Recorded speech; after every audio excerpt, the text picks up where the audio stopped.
Hello what's up everybody, my name is Nick and welcome back to my YouTube channel let me flow. Guys, हमारा पहला एक word है invincible. ये एक adjective है। इसका मतलब होता है कि कोई अजेय है या फिर अपराजेय है। जैसे कि कोई भी एक पर्सन है या फिर कोई भी चीज है, वो इतनी ताकतवर है या फिर इतनी शक्तिशाली है, उसको हराया नहीं जा सकता या फिर उसको हरा नहीं सकता कोई भी। तो जैसे अगर मैं एग्जांपल लूं, in studies hard work makes one feel invincible. मतलब पढ़ाई में जो कड़ी मेहनत थी, उस इंसान को उसने अजेय महसूस करा दिया। मतलब वो पढ़ाई में बहुत ज्यादा मेहनत करती है, तो वो जो कड़ी मेहनत है इंसान को अजेय महसूस कराती है। मतलब ऐसा महसूस कराती है कि उसे कोई हरा ही नहीं सकता, उसे सब कुछ याद है। His dedication towards fitness makes him feel invincible. मतलब उसकी जो फिटनेस के प्रति समर्पण है या फिर जो डेडिकेशन है, उसे अजेय महसूस कराता है। उसको ऐसा महसूस कराता है कि उसको ऐसा कोई नहीं हरा सकता। अगला एक वर्ड है हमारा डोमिनेंस। मतलब ये एक नाउन है, तो इसको आप प्रभुत्व बोल सकते हो या फिर वर्चस्व बोल सकते हो। थोड़ा सा डिटेल से अगर हम समझें तो इसका मतलब होता है जैसे कोई पर्सन है या फिर कोई भी ग्रुप है या फिर कोई भी चीज है, वो दूसरे लोगों के द्वारा या फिर दूसरी चीजों के द्वारा कंट्रोल किया जाता है। तो ऐसी चीज को या फिर ऐसे पर्सन को या फिर ऐसे ग्रुप को आप डोमिनेंस बोल सकते हो। इसको आप थोड़ा सा डिटेल से समझ सकते हैं, जैसे कि कोई पर्सन है या फिर कोई भी ग्रुप है या फिर कोई भी चीज है, वो दूसरे लोगों पर कंट्रोल करने की स्थिति को दिखाता है या फिर दूसरे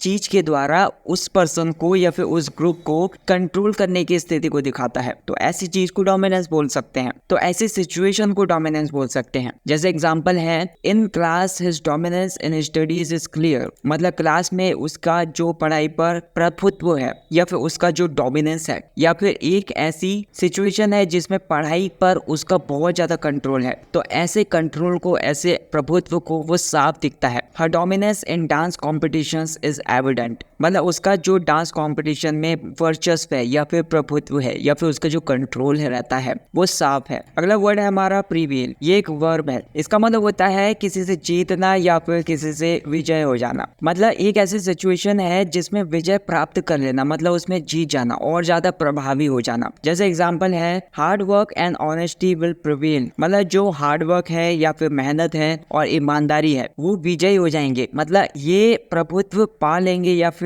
उस पर ज्यादा प्रभावी हो जाएंगे। In exams focus and determination prevail. मतलब परीक्षा में जो ध्यान होता है और दृढ़ता होती है, मतलब जो फोकस होता है, पढ़ाई जो फोकस के साथ की जाती है और डिटर्मिनेशन के साथ की जाती है, तो वही जीतते हैं। पेशेंस प्रिवेल्स इन डिफिकल्ट सिचुएशंस। मतलब जो डिफिकल्ट सिचुएशंस होती है, उसमें जो पेशेंस होता है वो विजय प्राप्त करता है या फिर वो ही जीतता है। एक और एग्जाम्पल देख लेते हैं, good ultimately prevails over evil. मतलब आखिरकार जो अच्छाई होती है वो बुराई पर विजय प्राप्त करती है। मतलब जो अच्छा होता है वो बुरे पर विजय प्राप्त कर लेता है आखिर में, या फिर वो जीत जाता है। अगला वर्ड है हमारा साल्वेज। ये एक वर्ब है। मतलब किसी को बचा लेना या फिर किसी को संरक्षित कर लेना। मतलब जैसे कोई भी चीज है, उसको खत्म होने से बचा लेना या फिर उस पर कोई नुकसान हो सकता था तो उसे उससे सेव कर लेना, उसे उससे बचा लेना, सुरक्षित कर लेना। जैसे अगर मैं एग्जांपल लूं, I salvage my important files from a broken laptop. मतलब मेरे टूटे हुए लैपटॉप से, या फिर मेरा लैपटॉप खराब हो गया था, गिर गया था, टूट गया था, फूट गया था, तो उस टूटे फूटे लैपटॉप से अपने इंपॉर्टेंट फाइल्स को मैंने बचा लिया या फिर उनको सेव कर लिया। ही सैल्वेज्ड द सिचुएशन बाय स्टेइंग काम। मतलब शांत रहकर उसने सिचुएशन को संभाल लिया या फिर शांत रहकर उसने सिचुएशन को बचा लिया। The rescue team salvaged the items from the flood. मतलब बाढ़ से जो रेस्क्यू टीम थी उसने सामान को बचा लिया। नेक्स्ट वर्ड है हमारा कैपिचुलेशन। ये एक नाउन है। इसका मतलब होता है आत्मसमर्पण या फिर हार मानने वाली प्रोसेस को आप बोल सकते हो, या फिर जो हार मानने वाली सिचुएशन होती है उसे कैपिचुलेशन बोल सकते हो। जैसे अगर मैं एग्जांपल लूं,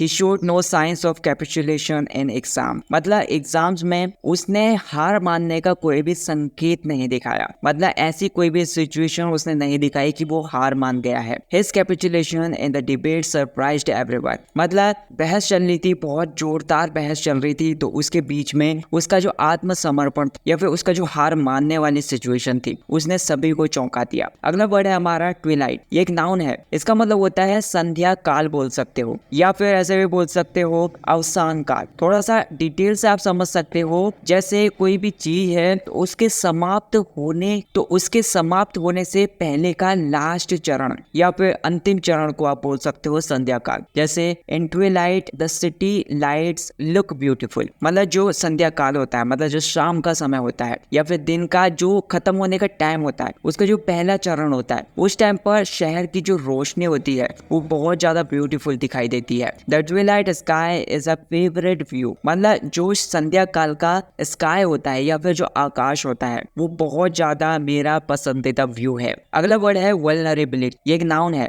मतलब किसी की असुरक्षा बोल सकते हो या फिर किसी की कमजोरी बोल सकते हो। तो आप इसे डिटेल से समझ सकते हो, जैसे किसी हानि के प्रति या फिर किसी आक्रमण के प्रति खुलापन, असुरक्षा की स्थिति को बोल सकते हो वल्नरेबिलिटी। तो जैसे एग्जांपल है sharing feelings can make one feel vulnerable, मतलब जो फीलिंग्स शेयर करता है ऐसे इंसान को असुरक्षित महसूस करा सकता है। मतलब sharing feelings can make one, मतलब जो इंसान है अगर वो फीलिंग्स शेयर कर रहा है तो ऐसा इंसान को वो कमजोर बना सकता है या फिर असुरक्षित महसूस करा सकता है। Lack of knowledge creates vulnerability, मतलब जो ज्ञान की कमी होती है वो असुरक्षा पैदा कर देती है, मतलब आपको कमी महसूस होगी या फिर कमजोरी महसूस होगी या फिर असुरक्षा भरा सिचुएशन से भरे हुए महसूस हो गया। The systems vulnerability was exposed by hackers, मतलब सिस्टम की जो वल्नरेबिलिटी थी या फिर जो उसकी असुरक्षा थी उस चीज को हैकर्स ने एक्सपोज किया। Natural disasters highlight the vulnerability of the city, मतलब जो नेचुरल डिजास्टर्स हैं वो सिटीज की